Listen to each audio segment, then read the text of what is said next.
Oh, what a day! What a lovely day! The Valhalla!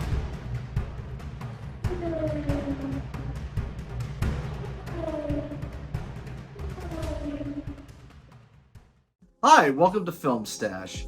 My name is Douglas Campbell, and today we are going to be reviewing Mad Max Fury Road. This is part 2 of my 3-part Mad Max series before we get to Furiosa, a Mad Max story. This week we are covering 2015's Mad Max Fury Road. Decades after societal collapse, Earth is a complete desert wasteland caused by nuclear war, oil, and water shortages, and Max is wandering the desert completely alone.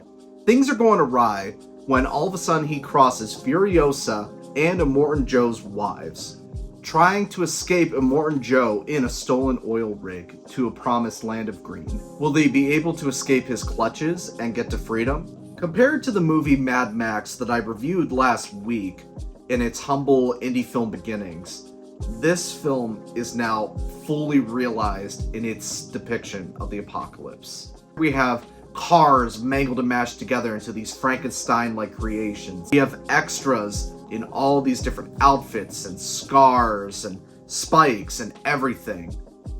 Truly terrifying stuff to see, but also so much fun to watch. The practical stunts are also fully realized. People are flinging themselves around, cars are crashing into each other and also bursting in this desert landscape. It truly is bigger and actually better than a lot of movie sequels have any right to be. When it comes to the sets of Mad Max Fury Road, there aren't a lot of sets within this movie since most of it is on a road. But the few that you do get, they are quite elaborate and massive in size and scope. And you get greenhouses, you have just general like sleeping quarters, and they are quite massive. But the true highlight in terms of the sets of Mad Max Fury Road, it's the cinematography of the desert landscape. Desert landscape, the oranges and yellows are highlighted amongst a field of violence and people hurling themselves around. It's really crazy to see, but like the camera makes this desert look so ugly yet beautiful at the same time. There are 4 acting performances that stand out. Tom Hardy as Max, Charlize Theron as Furiosa, Nicholas Hoult as Nook.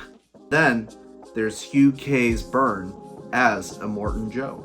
Tom Hardy this time has taken over the key role of Max from Mel Gibson, who portrayed Max in the last 3 movies. And honestly, I kind of like the recast. I think Tom Hardy does a great job encapsulating that role of a man with little words. His physical performance, I think, truly is what makes it great. He's able to communicate so much without talking a whole lot. And you definitely can get a sense of his story just by looking at his face and how he subtly expresses things. Charlize Theron also shares that unique ability that Tom Hardy has. She very much is able to carry her own in Mad Max in terms of action and the stunt choreography. And honestly, this character's so cool. She kind of stole the show from Tom Hardy as Max that I think, quite frankly, it makes sense as to why she got a spin-off. Nicholas Hoult as Nook, man, he is a great comedic foil to this movie. Plays an idiot most of the time in this film. When it comes to his character overall, even though he's the screw-up for most of the runtime, I think he toes that fine line between being a foil that you just can laugh at the entire time, but then a character that you truly care about by the very end. When it comes to the villain, Hugh K's Byrne as Immortan Joe is completely terrifying, yet he's gross. He's got a weakness to him as well as this intimidating presence. And fun fact, I actually looked this up, and it turns out that he also played Toe Cutter in the original Mad Max that we covered last week. So the fact that you're able to return to a different villainous role like decades later and you're still able to crush it, I think that is fantastic.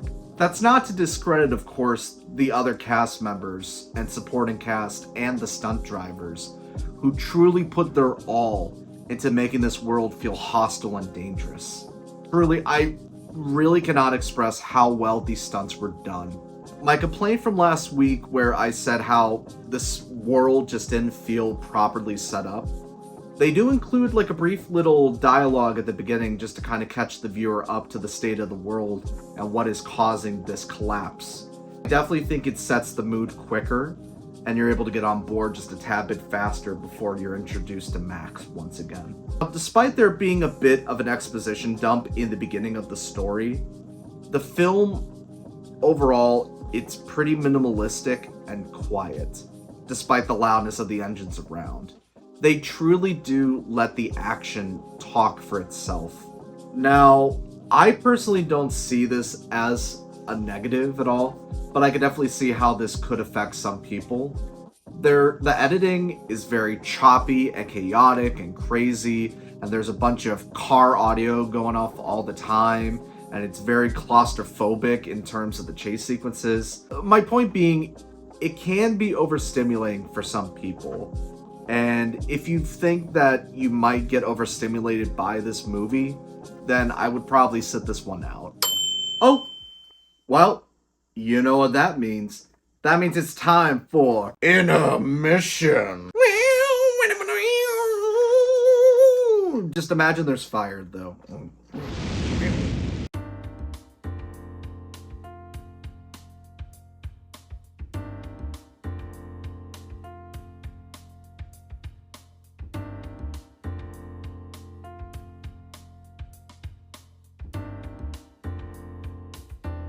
Now, this week, we're trying ghost pepper popcorn.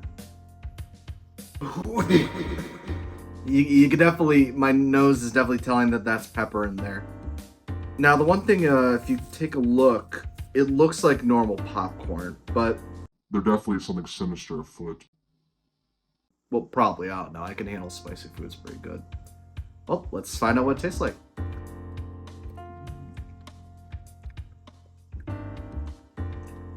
Oh, wow. There's definitely a kick in the back of my throat there. There definitely is a lot more spice than I thought it was, because I thought it was kind of BS.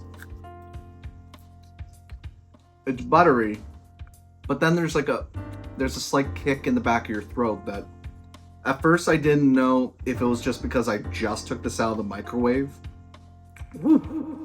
I should have known something was up whenever I was cooking it, and like the air in the apartment just... But honestly though, you know what? Despite that, I think it's really good. Like, the flavor isn't completely taken away by the heat. I would give that an 8 out of 10. That's pretty good. I really don't have that many negatives with this movie, because right from the onset, you get the tone that George Miller and the production was trying to achieve with this movie. And any sort of cheesiness, I think it was very intentional. I was just swept right along for the ride. This next thing I'm going to talk about, like, it isn't necessarily a negative with the movie, but I am very conflicted on it. In the film, this is like for a short sequence. This guy is barely in the movie, but there is this actor involved. His name is Quentin Kennahan. Now, he was born with osteogenesis imperfecta, and this disability, you don't see that often in movies, really. Now, I think it's great that George Miller and the production have put him on screen and put him in a movie and gave him a role. But I'm conflicted because in the grand scheme of what this movie is, like, this movie is a post-apocalyptic setting where people are deformed and like scarred and messed up, and I kind of don't think it's cool that you're hiring this actor to kind of fit along with the aesthetic of your world by using his real life disability. But at the same time, I could hear people sort of arguing back that he did at least get a role, or he might not have minded as much because he did accept the role. Again, like, I'm not accusing the filmmakers of anything, but at the same time, been kind of conflicted about it for a little bit, and I just want to know what you guys think. This movie was a pure joyride, full of adrenaline and blood and rust, and it was just amazing. Honestly, I loved the movie. Definitely liked it better than Mad Max last week, I'll say that much. I think the world being fully realized as it was this time around, it truly helped the film. And with Furiosa coming out next week, I definitely can't wait to see this type of aesthetic back on the big screen. I can't wait to see how he does it again. I would give it a 9 out of 10. The movie that I'm recommending to you this week, while I don't have a physical copy of it, I definitely think that this film would work perfectly as a good pairing with Mad Max Fury Road. And that's a movie called Hardcore Henry. Hardcore Henry is about a man who wakes up with no memory of who he is, but he finds out that he has a wife, and he must save his wife from a telekinetic warlord that's trying to create more super soldiers like Henry. Honestly, the reason I'm recommending it is just because it's a first-person POV, and the energy and editing is very much chaotic like Mad Max, and I definitely would recommend it. It's on Tubi TV for free, so check it out. Well, that's all the time we have for today here at Film Stash. My name is Douglas Campbell, and if you excuse me, I gotta go to Valhalla!